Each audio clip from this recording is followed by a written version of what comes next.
Hello and welcome to episode 15 of the Footy with Fletch podcast.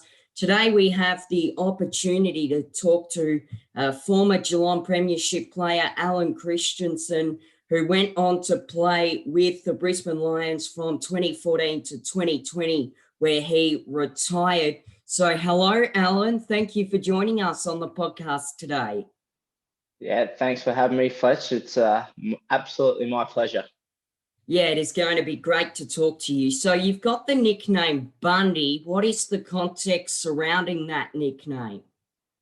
So there used to be an old show back in the 90s called Married with Children, and one of the main characters' names was Al Bundy. So I've had a Bundy since I was a very, very young kid, and even my mum and my grandmother, she used to call me Bundy as well. So Alan didn't stick for very long.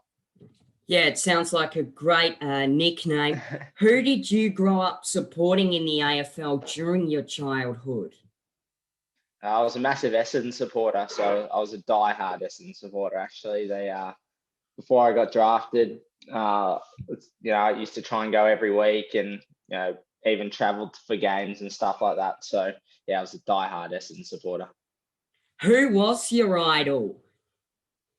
I'm lucky enough to be related to Michael Long. So I watched a lot of him growing up. Dean Rioli, I loved watching him play.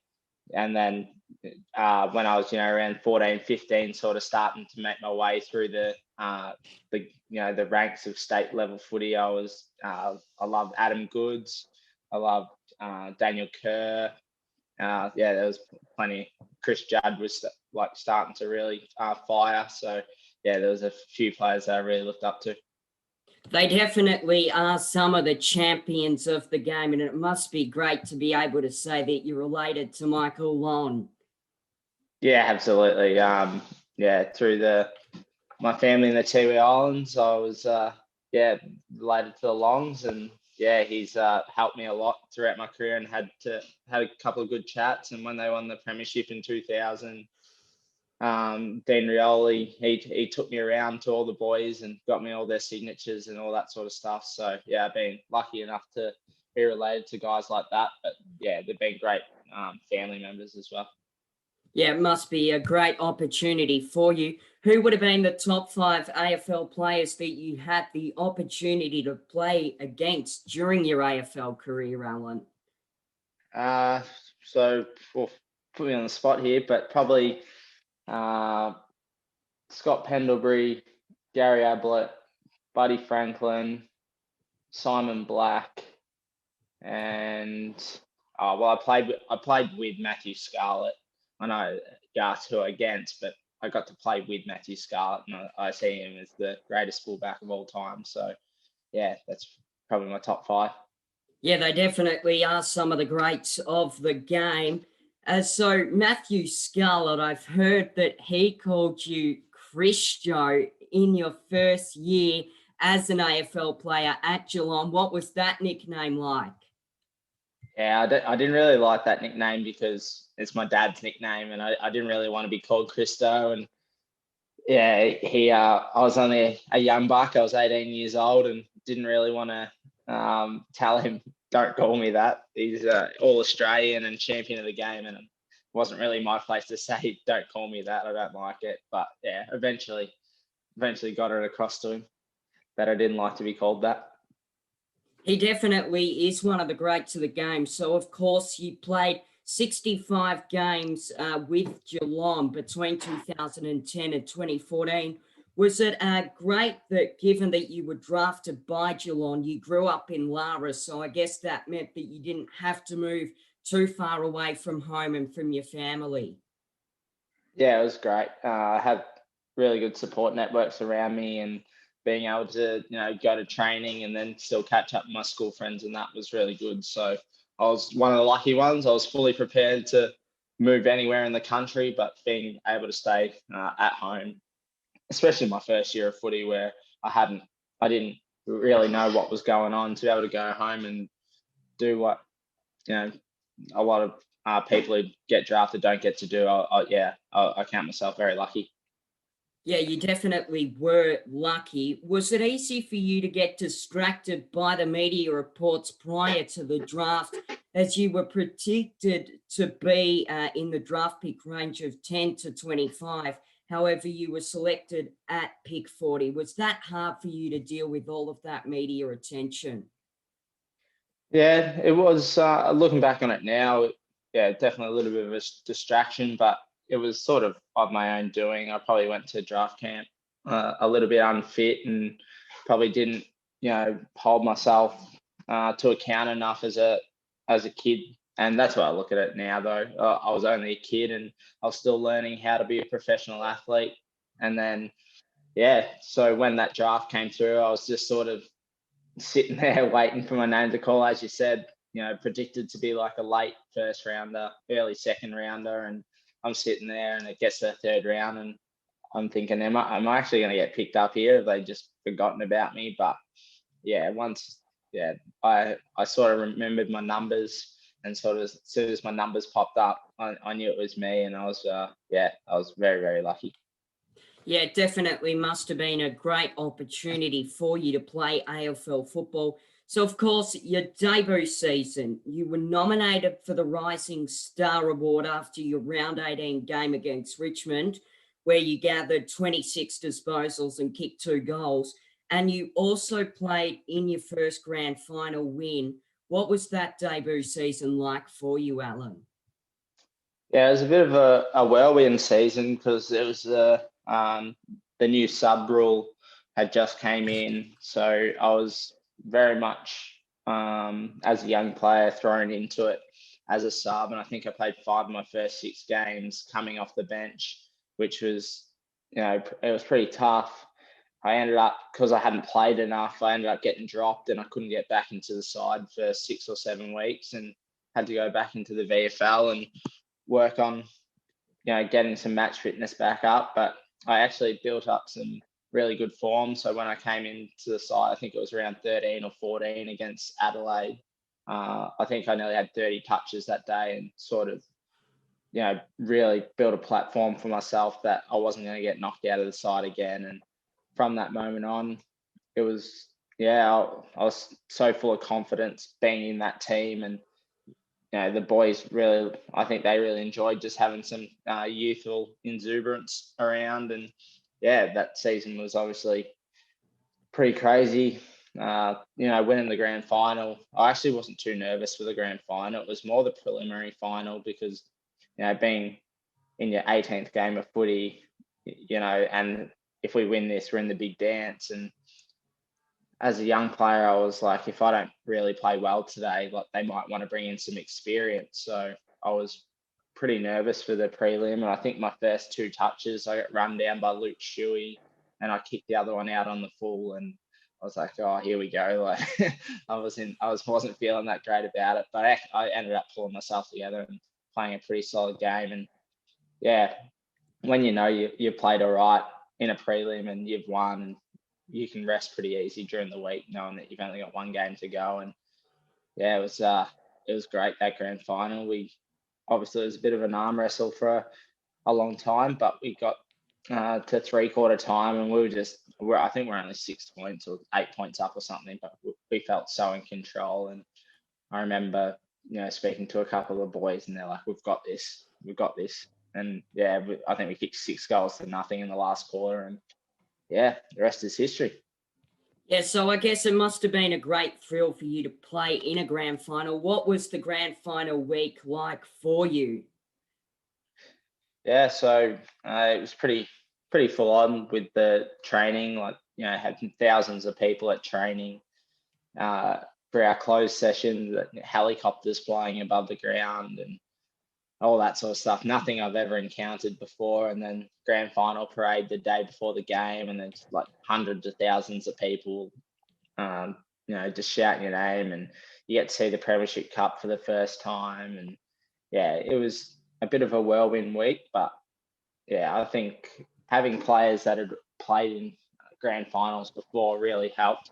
So yeah, it was really really exciting. And as I said before, I look back at it now and I'm pretty pretty, chuffed in what I was able to achieve.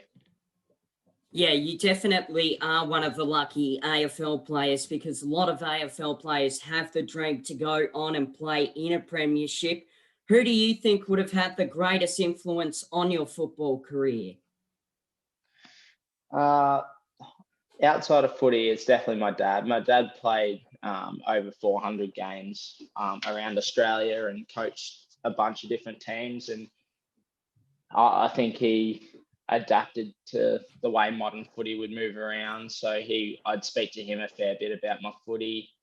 On field, I think Chris Scott had a massive role in the way I wanted to play and the way my career turned out. He, just made me back myself and just had belief in what I was doing. And probably a player, probably Shannon Burns. So it was a bit of an interesting one with me and Burnsy, because at the end of the day, I pretty much took his spot out of the team. And I speak to him now pretty frequently, talking about how do you go with that? Like, I was a 19, 20-year-old kid taking your spot. And he just said he got pleasure out of watching me play well. And that's how he sort of got through the next, 2-3 years of his career, just being able to see me thrive. And that's something that I definitely took on board when I got into the later years of my career. Yeah, they definitely are some great mentors and influences on your career. You touched on Chris Scott. What was Chris Scott like as a coach during your time at Geelong? Yeah, it was awesome. As I said, he just backed me in and just wanted me to play footy pretty naturally. And he came in with a fresh mindset and, really restructured our defence. And he was easy to talk to, and he just made me believe that I could be the best player I could be and make sure that I could get, to a high level pretty quickly. So I was pretty lucky to have him as a coach, and he's done a great job. And obviously they've loaded up this year, but they've probably been unlucky not to play in a couple more grand finals while he's been there. Yeah, definitely will be interesting to see how they go in the 2021 AFL season. What was it like when you were drafted to, or traded rather, to the Brisbane Lions Football Club in 2014? Yeah, it was a bit of a whirlwind. It happened pretty quickly. I met with a few clubs, but none of them really presented the way the Brisbane Lions did. And sort of everything going on in my life at the time, Brisbane was the club that I decided that was best for me. And I would not change that for a second, because they're a great supporting club. They're great off field. It's great to see that, we're getting better on field, obviously playing a prelim last year and a semi the year before. So yeah, it's just, it was hard, and going to a new place is hard, and trying to win the respect of your teammates is it's tough. But yeah, once I settled in, I knew I'd made the right decision, and living 6 years there has been pretty good. And yeah, I'll never regret that decision. Yeah, definitely would have been a great experience for you. So, of course, you were involved with the Brisbane Lions from 2015 to 2020. In your first season, the Lions finished 17th. And in your last season, last year, they finished second place on the ladder. What was it like to, I guess, witness the rebuild of the Brisbane Lions Football Club? It must have been a great experience. Yeah, it was definitely something great to be a part of, and something that I take pride in and can walk away knowing that I was we were very, very ordinary, and we couldn't defend. We didn't really move the ball that well, and to see the change that's coming over the club over the last 5-6 years is just, I think a lot of clubs who are down the bottom will try and do what we did. And it was, in the scheme of things, it's been pretty quick, because there's been some teams down the bottom of the ladder that have been down there for a while and trying to work out, how to get back up to the top. And I think with Faves and David Noble and all the coaching staff, and then being able to get players like Lockie Neal and Charlie Cameron, Jared Lyons, there's just to make it sort of a destination club again has really helped. And yeah, everything behind the scenes is really structured to really succeed now. And I think that's the most important thing. Yeah, so you mentioned Lockie Neal and Charlie Cameron and Jared Lyons. What was it like to play with Charlie Cameron? Yeah, Charlie's he's great. He's unpredictable. He's hard to play against. He tackles hard. And most of all, he really listens to the voices around him, and that's why he's so good, because he's he he really made sure that he was in a position where he could obviously be pretty dangerous, but also help the team out at the same time. And for a player who's so flashy and does a lot of amazing things, he does a lot of unselfish things as well. And that's what I love about playing with him. And he's a character off the field as well. So he brings a lot of life to the change rooms. And yeah, it was an absolute pleasure to get to play with him. Yeah, he definitely is one of the greatest small forwards in the AFL currently. So, of course, you had the opportunity last year to design the Lions 2020 Indigenous Guernsey for the Sir Doug Nicholls round. What was that opportunity like for you, Alan?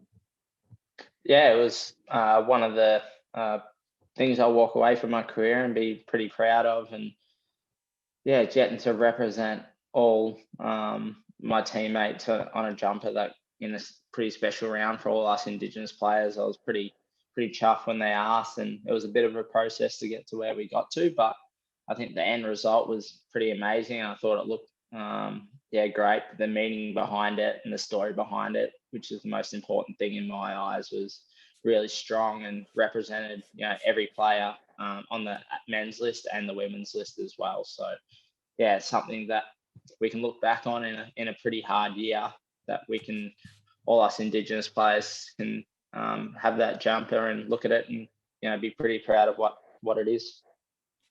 Yeah, so I guess you sort of touched on your Indigenous heritage. What was it like to also be able to play in the Sir Doug Nicholls Indigenous round throughout your career?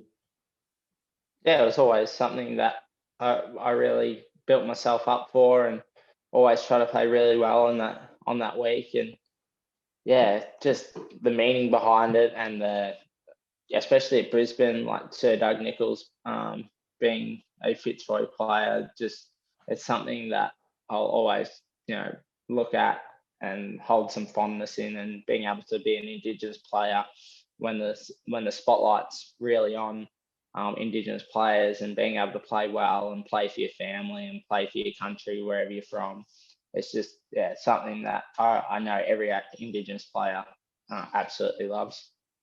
Yeah, it definitely is one of the greatest rounds in the AFL calendar. So I guess throughout your AFL career, you would have had the opportunity to travel interstate. Would have there been any teammates that you would have not wanted to share a room with? I used to play with Tom Bell, who got traded at the same time, the year after, from Carlton. He was pretty messy, and I could see that. I just think he'd snore. Obviously, you get to room by yourself, but if I had to mess with room with him, I just feel like the room would be a mess, and I'm not the cleanest person either. So, and I just think he'd snore a heap. So I just wouldn't want to be around. Yeah, definitely. So that is definitely quite funny. So, of course, you retired from AFL football in 2020. What was the decision surrounding your retirement, Alan? So, last year was pretty tough for everyone, obviously with the pandemic. But in just trying to get back into the team and trying to prove myself and off field, like I was having my wife was pregnant, and my priorities sort of just shifted. And at the end of the day, I probably wasn't going to get another contract with Brisbane, and it was a decision that it's either do you like try and find another club, or do you want to like start moving on to the next part of your life. And it was a pretty easy decision at the end of the day for me. It was I was ready to get on with it and be around a little bit more. Being an AFL footballer can be pretty selfish profession because you're always trying to do what's right for your body and that sort of stuff. So I was sort of ready to move into the next phase of my life, which I 3 or 4 months down the track, I don't regret it one bit. Yeah, definitely. Will be interesting to see how you go in your post-football chapter. So, of course, this year you were going to be playing and having an assistant coaching role at Lauderdale in the Tasmanian State League. What was the decision surrounding that? Yeah, so I used to play with a guy named Josh McGuinness, and he was on the Lions list for a couple of years, and he's from down here. And after I retired, he sort of said, "Do you want to come down here?" And I said, "Probably not, mate. Like, I'm not really interested in coming down to Tasmania." But at the end of the day, like, I found a really good job, and we came down here and we really liked it. And it's a beautiful place, and the boys are great, and I'm really happy we made the decision to come down here because it's a pretty cruisy lifestyle, and really enjoying my job, and seems like a pretty good place to raise a family. So at the end of the day, it wasn't so much about footy, but more about the lifestyle and how we transition out of being a professional AFL player. And I think it's going to be a great place to live. Yeah, definitely will be a great place for you and your family to live because Tasmania is a beautiful place in Australia. Thank you very much, Alan, for talking to me today on the Footy with Fletch podcast. It was great to talk to you. Thanks, Fletch. Keep doing what you're doing, mate. Thank you. All the very best. Cheers. Thank you to Alan Christensen for joining us in episode 15 of the Footy with Fletch podcast. It was a great opportunity to talk to you, Alan, and gain insight into your career as an AFL footballer. But also thank you very much to all of our listeners for listening to this episode of the Footy with Fletch podcast, because without you, we wouldn't even have a podcast. So thank you yet again for listening, and stay tuned for episode 16 of the Footy with Fletch podcast. Bye for now. Stay safe and take care.